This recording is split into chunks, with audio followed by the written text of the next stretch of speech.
So the international break is coming to a close. Jared Bowen did himself no harm in staking a place in the England squad for the World Cup next summer, sorry, with his decent substitute performance against Latvia, where England qualified for the tournament. But our attention is slowly starting to focus back on the Premier League. And there's this stupid bit of gossip that's going around that we're in for Ivan Toney, the same Ivan Toney who earns something like £500,000 a week playing football in the Saudi League. Yep, apparently we're in for him. But on a more realistic note, when it comes to transfers, who will now be in charge of recruitment now that Kyle Macaulay's gone? Now, when you appoint a strategic recruitment role to a manager in a club that is meant to be focused on long term, but the club is run like a short term results machine, you're setting yourself up for a predictable collapse. Now, that sentence captures the story of Kyle Macaulay at West Ham and the longer pattern of governance that has left the club kind of fragile and reactive rather than resilient and forward thinking. So welcome back to the West Ham Voice. Now, look, if you're new to the channel or if you've watched the West Ham Voice before, but yet to subscribe, there's a QR code in a corner here. And all you have to do is click on that and become a subscriber straight away. Now, whether you're a subscriber or not, if you do enjoy today's video, please do hit that like button. And there's a new thing on videos on YouTube called hype underneath the video itself. There's a hype button. And if you click on that, it helps to promote the video, helps to promote the channel as well. If you want to go one step further and want to see more content, you can become a member of the channel, where proceeds all go to Prostate Cancer UK. We've raised £230 so far through the membership scheme, which is great. Now, subscribing, by the way, doesn't cost anything. So if all you want to do is subscribe, but not become a member, that's absolutely fine. That's free of charge. So let's go back to the topic today. And that, of course, is that we finally heard that Kyle Macaulay had been sacked. I think there was some confusion over the past few weeks since Potter had left that Macaulay had already been sacked, but it was only confirmed, I think, last week that Macaulay had been relieved of his duties at the club. Now, I don't think it's come as any surprise to any West Ham fan that this is the case. And it's come as absolutely no surprise that the project that he was brought in to do at West Ham, proper head of recruitment, etc., was never going to work. But this is further evidence of how it exposes the same boardroom blind spots we've been seeing over the past 15 years at West Ham under this current ownership. So who is going to target transfers now that Macaulay's gone? I kind of think we already know the answer, don't we? But let's look into it a bit further. Now, in terms of the Macaulay project, that appointment never really stood a chance, did it? I'll be honest, hiring a head of recruitment tied so closely to a manager with no independence was always going to be somewhat of a gamble. But why did we do that? And why did the board go with that option? Kyle Macaulay arrived as part of a Graham Potter package, a tidy little ecosystem, a set of ideas and personnel that Potter trusted. That's fine. Managers do bring in their own people. That's to be expected, but usually their own coaches, not necessarily their own directors of football or heads of recruitment. But a head of recruitment should not be a coach's personal assistant. It's a strategic role that needs to be autonomous, and it needs time, it needs budgets, it needs board backing. We've kind of been here before, haven't we, in the past, where when Pellegrini was brought in, he brought in his own director of football in Mario Husilos. And both the manager and the DOF suffered the same fate when things went wrong in the second half, in the second season that they were at the club. Now, I'm going to confess to having been somewhat excited and hopeful that when Macaulay was brought into West Ham, it looked to me as if the club were trying to create what Tony Bloom had or has got at Brighton, a data-driven analytical platform to identify talent at low cost who would then become superstars of the future who we could sell at a massive profit. But that's not what happened at West Ham in the summer.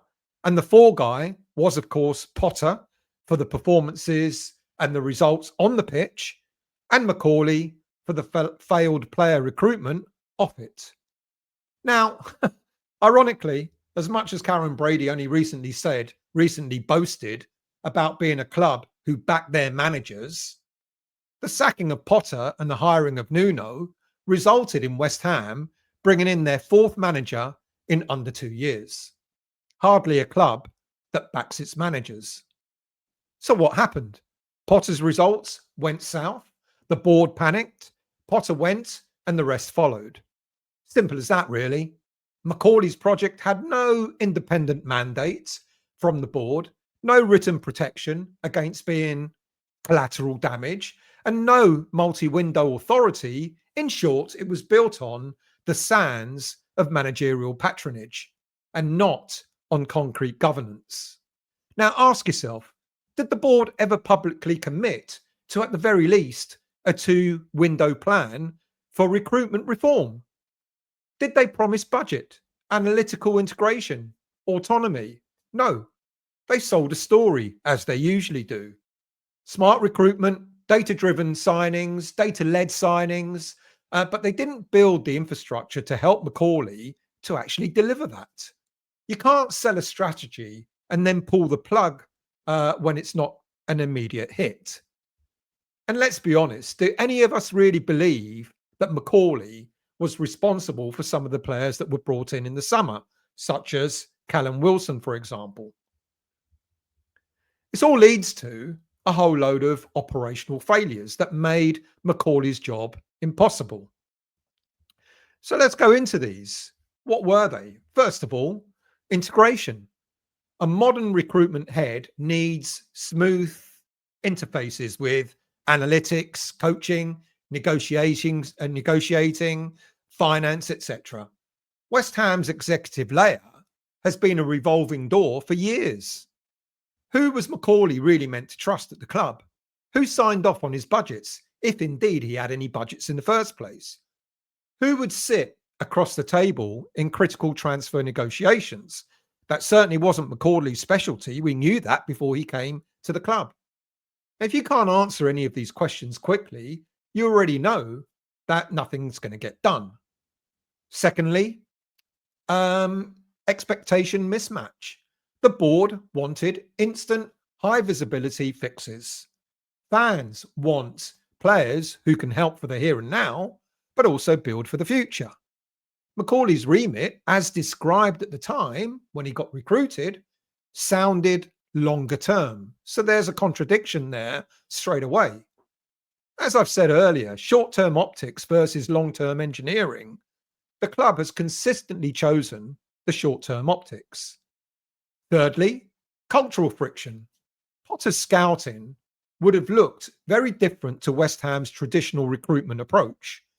New methods such as data-driven analysis, new profiles, different networks, etc. That's all very well until someone inside the club, or even those from outside who work very closely with the likes of Sullivan in the past, would view these networks as rivals and not partners. Turf wars are deadly in a fragile executive environment. And that means that, as per usual, despite Potter and Macaulay suggesting they were singing from the same hymn sheet, the external influences on Sullivan remain. Agents always in Sullivan's ear, especially two in particular. And whilst they continue to nibble away at Sullivan, a different transfer strategy at West Ham is never going to work. And then fourth, timing. Much to everyone's surprise, Macaulay arrived in mid-season and West Ham even paid Chelsea £1 million in compensation to get him out of his contract. Was timing such a bad thing? Would it not have given Macaulay the remainder of the 24-25 season to truly identify what was needed at West Ham to succeed in the summer of 2025? Again, this is all down to whether he was given the right tools to do his job, and it never felt as if Macaulay was fully in charge of the recruitment process overall. Sullivan apparently got fed up, didn't he? It's a story that we heard. He waded in during midway through or near the end of the transfer window in order to save the day. He did all the deal, he took over. He couldn't wait any longer. I don't know. You just don't know when things come out at the club, what's real and what isn't. But one thing's for certain is that we've had history repeating itself again. This is not just about one hire. It's about 15 years of making the same mistakes over and over again. Remember the stadium move as a prime example? It was sold as the transformational moment, more revenue, bigger profit profile, trophies to follow. Instead, the move created new fixed costs, opened the club to a different commercial logic, and shifted the board's priorities. The stadium became the story, not the football that was being played on it. From there, governance became reactive. Managers were hired and sacked on short strings. Sporting directors and heads of recruitment came and went. Recruitment visions change every time a new face arrives. Now, that's just churn, pure and simple. You can't construct a talent pipeline when decision makers reset the brief every 12 to 18 months. So what's the effect? The club chases headline fixes. A marquee signing here, a splashy appointment there, each presented as evidence of progress. But on the ground, scouting, youth, transitions, infrastructure, the work is piecemeal. Fans have obviously noticed, hence the protests. They kind of feel cheated. Sound familiar? It should do. And Macaulay has been a symptom of this and not the disease itself. So when a recruitment head needs protection, the board reaches instead for the nearest public figure facing action, sack the manager, reset the narrative, and move on. So what next? What happens to the future of our transfer business? Well, we seem, in all honesty, to have gone full circle.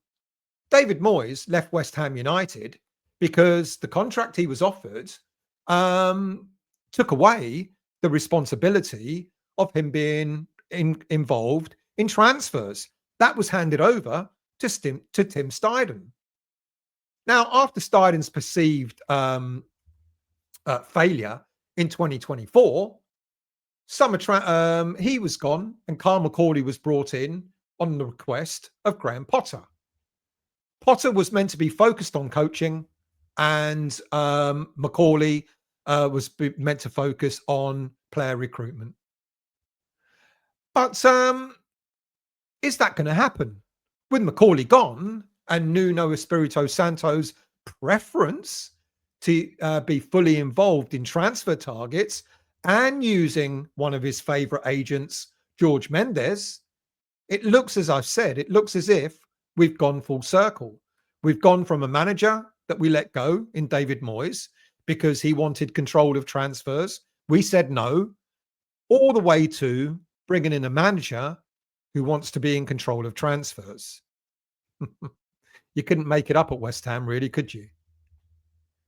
Now, we do still have a recruitment team led by Maximilian Hahn, the head of technical recruitment and analysis, together with his senior recruitment staff, such as Dylan Connell. There's still a backroom team there. But Hahn himself is being apparently sought after by other clubs, although it's not known whether he favours leaving West Ham or staying. He was brought in by Tim Steidten, if you recall. Now, West Ham maybe could enhance his role, Hahn's role. They could. Rumor is that if he does stay, that maybe he will be given the kind of head of recruitment role that Macaulay had. And apparently, according to gossip, Hahn was the one that was responsible for identifying some of the better targets that we managed to attract to West Ham. Players like Fernandes and Magassa have been credited to Hahn and not Macaulay. How true is that? I genuinely don't know. But it is inevitable that we are back to the manager choosing players, which is the model we wanted to move away from, and is one of the unsustainable models that West Ham fans wanted or do want the board to move away from. For the transfer window looming in January, let me say that again in English. For the transfer window looming in January, I can foresee maybe more chaos in the transfers business being done. Sullivan will still want to use his trusted agents in the likes of Salthouse and Silkman. And on the other side, Nuno will want a bigger say alongside his trusted agent, Jorge Mendes. And are we again going to end up with a mishmash of players in the squad? Or do we again end up with a squad of players that Nuno wants?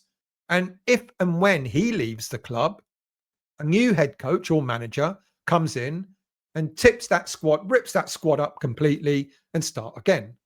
It's quite possible. So where do we go from here? How do we resolve this issue? Now, look, maybe the new coaches that have been brought in, the academy coaches being promoted to the senior squad might offer us a little bit of stability there. But they're not necessarily going to choose players who should be coming to the club. They're going to be promoting players from within, where relevant and where right. So there is change. What should the board actually do to fix this issue so that we don't keep going round in the same spiral? If they really genuinely want a functioning recruitment system, here's a possible blueprint that they could follow. I'm not saying I'm an expert, but I'm just thinking in a logical way. Firstly, West Ham really should recruit a completely autonomous director of football or a head of recruitment who has a proper say without interference from the board. Now, of course, he has to work closely with the manager, but it should be this role who determines the future direction of our playing style.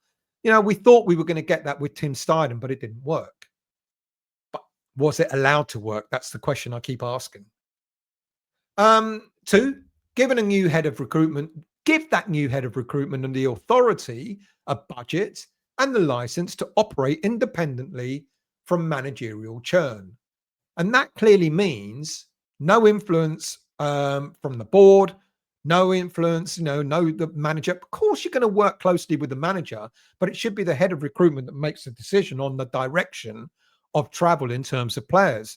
The manager should just train the players, coach the players.